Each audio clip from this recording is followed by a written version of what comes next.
खटीमा नगरपालिका की टेंडर प्रक्रिया संदेह के घेरे में, अब अपनों को फायदा या जनता से पर्दा।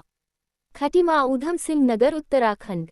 रिपोर्ट आर गुलाब मो -9 अरब 61 करोड़ 64 लाख 31,340। खटीमा नगरपालिका एक बार फिर विवादों के घेरे में है। मामला 26 नवंबर 2025 को हुए स्लॉटर हाउस पर आरोप लग रहे हैं कि नगरपालिका प्रशासन ने टेंडर प्रक्रिया में पारदर्शिता को ताक पर रखकर पर्दादारी का खेल खेला है। आखिर क्यों टेंडर की सूचना उन बड़े अखबारों से गायब रही जिन्हें जनता रोज पढ़ती है?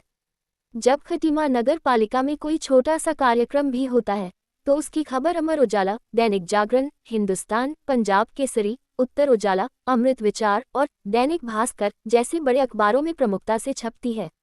लेकिन जब बात करोड़ों के स्लॉटर हाउस टेंडर की आई तो प्रशासन ने इन लोकप्रिय अखबारों से दूरी बना ली। आरोप है कि टेंडर का विज्ञापन केवल शाह टाइम्स, उत्तर केसरी और जन एक्सप्रेस जैसे गिने चुने अखबारों में ही प्रकाशित किया गया। सवाल यह है कि क्या ये जानबूझकर किया गया ताकि आम जनता और स्थानीय ठेकेदारों को इसकी भनक न लगे? खटीमा के बेरोजगार युवाओं और स्थानीय व्यापारियों में भारी रोष है कि टेंडर की सूचना स्थानीय स्तर पर प्रसारित नहीं की गई और बड़े अखबारों को दरकिनार कर केवल सीमित प्रसार वाले अखबारों का चयन किया गया तथा स्थानीय युवाओं को मौका देने के बजाय उत्तराखंड से बाहर के व्यक्तियों को टेंडर आवंटित कर दिया गया। स्थानीय लोगों का मानना है कि यह पूरी प्रक्रिया केवल चहेतों को फायदा पहुंचाने के लिए रची गई एक साजिश है। यदि टेंडर की सूचना अमृत विचार या उत्तर उजाला जैसे स्थानीय लोकप्रिय अखबारों में होती तो खटीमा के कई बेरोजगार युवा भी अपनी भागीदारी सुनिश्चित करते।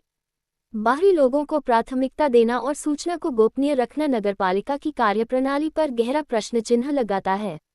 इस दौरान अधिशासी अधिकारी नगरपालिका खटीमा के प्रियंका सिंह का कहना है कि मानकों को पूरा कर उत्तराखंड के बाहरी यूपी के 6 लोग टेंडर में प्रतिभाग कर रहे हैं। अब देखना यह होगा कि क्या प्रशासन इन आरोपों पर कोई सफाई देता है या इस टेंडर के खेल की उच्च स्तरीय जांच की जाएगी। खटीमा की जनता जवाब मांग रही है। लेकिन माननीय उच्च न्यायालय के निर्देशों के क्रम में जो खटीमा क्षेत्र में कहते हैं स्लॉटर हाउस के संचालन की हमको गाइडलाइन प्राप्त हुई थी कि ऐसे मानकों को पूर्ण करने के उपरांत ही स्लॉटर हाउस चलेगा। तो उस क्रम में हमने विज्ञप्ति जारी की थी, जो 10 नवंबर को हमने विज्ञप्ति जारी की गई थी और 3 अखबारों में दी है हमने ये विज्ञप्ति। तो ये सब खटीमा में आते हैं न्यूज़पेपर, ऐसा नहीं है कि यहाँ नहीं चलते हैं। तो टेंडर हुआ ये अभी हमने इस पर लिया है धन राशि 20 लाख की है इसमें। सालाना 20 लाख का है। ये 6 लोगों ने इसमें पार्टिसिपेट किया है। पड़ा हुआ है इसमें बाहर के ही है, मतलब उत्तराखंड की सीमा के बाहर के। जो क्वालिफाई किए हैं उनमें से तो जो इसका हुआ है वो बाहर का ही है, यूपी की साइड का है।